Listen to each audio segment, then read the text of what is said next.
But just don't stand up against them in a hateful way. Do it. Yeah. Do it from a point of love. And I'm sorry, I have to do this. Yep. Well, yeah. Or even more than that, I am doing this. Okay. End of story. And what getting to those higher states of consciousness does, it takes the fear out of it. It takes the consequences out of it, and you just do it. They were going back to the full audience. Here we go. David Icke's our guest. We got about 27 minutes left with him today. I think I'm going to go ahead and myself, David can't stay with us, but I'm going to go into overdrive at Infowars.com for 20 minutes. You good to do that, Paul?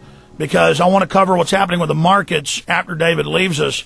But I do want to take some time out and take some calls before the show ends as well. But, David, during the break, when we were still talking for the internet audience on PrisonPlanet.tv, we were discussing, I was saying, well, the elite are like a cancer, though. They understand this. They've decided to be dark and evil and to shutter the souls of humanity because it makes them more easily manageable.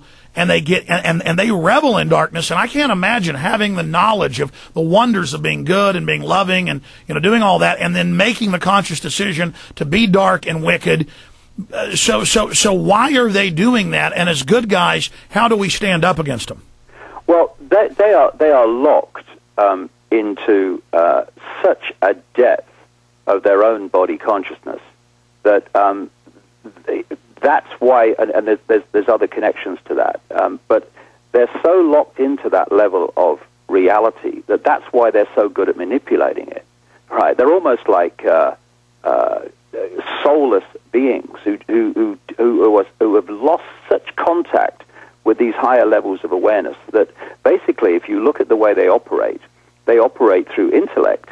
They are very, very clever, but they have absolutely no wisdom, and cleverness without wisdom is the most destructive force on earth.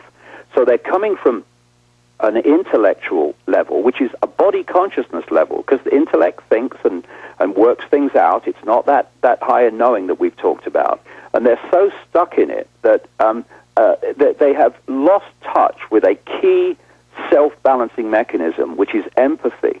They have no empathy. And because they have no empathy, they have no emotional consequences for what they do to people. So 3,000 people on 9/11, hundreds and hundreds of thousands of dead and maimed civilians in Iraq. We couldn't do that because we have empathy. We have this emotional feeling for the consequences for others of our actions.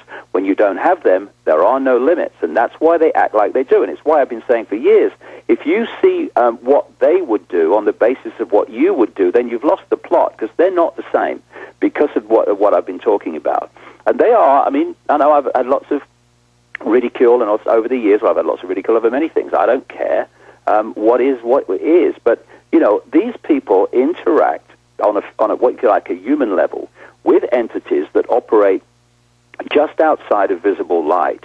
You know, as I said right at the start of this chat today, I'm sitting here in California, and all the television and radio stations broadcast in California are sharing the same space that I'm sharing. They're not on top of each other like a chest of drawers. They're sharing the same space because they're vibrating at different speeds. Now, when you get two stations that are very close to each other, there's close enough for interference, interference symbolic of interaction. And these entities that these people worship in their stupid, sick, and horrific rituals are to interact with these entities that operate just outside of visible light, just outside of human sight. And what these entities do is they feed off low vibrational human energy, which is fear, stress, all these different expressions of low vibrational energy. And this, Alex, is where the age-old term of sacrificing young virgins to the gods comes from. What are young virgins symbolic of in that term? Prepubescent children. I've understood this by talking to people who've taken part in these things overwhelmingly against their will. What these entities do is they are there at the ritual, and they put these children and other people too through horrific rituals, and they build them up to a state of absolute terror. And this is releasing this really low vibrational energy of terror. And it also puts an adrenaline in the bloodstream, which which the human elite drink like a nectar. So when they do the sacrifice, the entity or entities that they're doing the ritual for, which have various names in different parts of the world, they absorb this energy like a energetic sustenance to them, while the human level of it, they drink the blood which has this adrenaline in, and this is one reason. There are many other reasons why they do these rituals. And so a mass creation of this energy, a mass version of this ritual, we call wars. We call credit crunches and banking collapses because of all the stress and fear energy that is released by the people in the face of these things. So on one level, it's not the only reason they do it, but on one level, they're manipulating these fearful, stress-creating, terror-creating events to actually elicit an energy, low vibrational energy from the people. Why? So it's not just that they're evil and enjoy it. It is a psychic war, and they're polluting everything with gloom and doom. Yeah, they're bringing see, as I said earlier, they are massively locked into low vibrational consciousness. There is almost no a light there at all, and that's why they act like they do. We've had this age-old theme, Alex, through the centuries and thousands of years, right across the world in ancient accounts about the soulless ones. That's what we're talking about. And Christians would talk about demonic entities. And the Muslims would talk about the jinns and stuff. These are all different names for the same thing we're talking about here. Well, I've talked to top psychologists who study the serial killers, and they describe it as if they're dead. They have no emotion, nothing in life, but there's like a burning light. They only feel alive while they're torturing a child, while they're doing something particularly horrible, and so they become total slaves to it. Yeah, and they're also slaves to something else. They're slaves to these entities. Now, this is another important thing to start connecting some dots here. Why is this human elite obsessed with interbreeding? Because with each other and not breeding outside of itself. Because if you really break it down to the level that we're talking about today, Alex. Well, the Egyptians said they were gods, and they had to keep that bloodline in the family.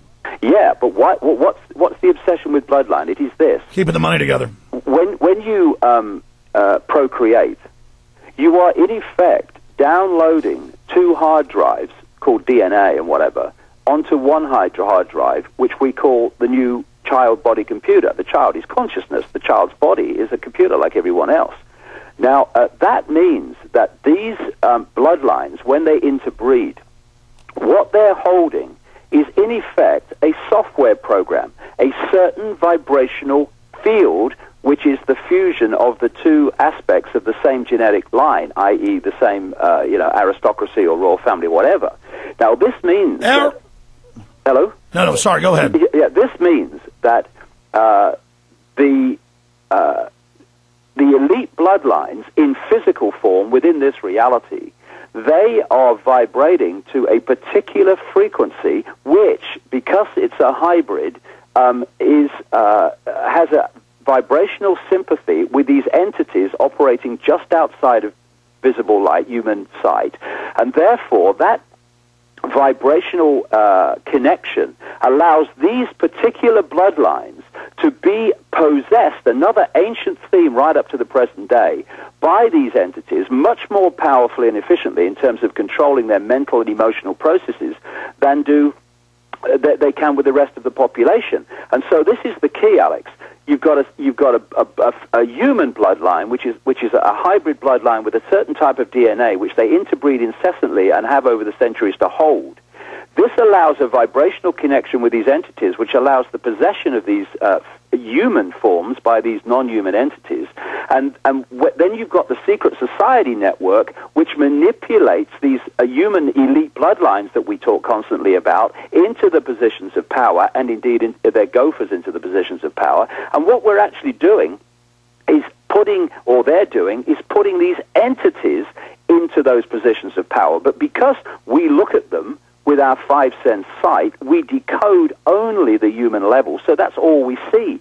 But if you could tease out your visual acuity and see a wider range of frequencies as you look at these people, you would see anything but a human entity overshadowing it. This is how they've done it.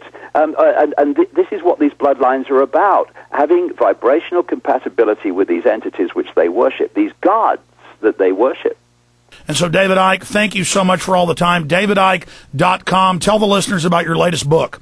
It's a massive work called The David Icke Guide to the Global Conspiracy, in which I pull all together all the different elements. And the first two chapters are all that we've been talking about today in great detail. And the first two chapters, because once we understand the nature of reality, the nature of the society that's been created for us starts to become crystal clear. David Icke, amazing interview. Thank you for the 2+ hours, and I hope to have you up every few months when your schedule allows, and I hope to see you in person sometime here in Texas. Take care. That'll be great. Cheers, Alex. Bye. Take care. There goes David Icke.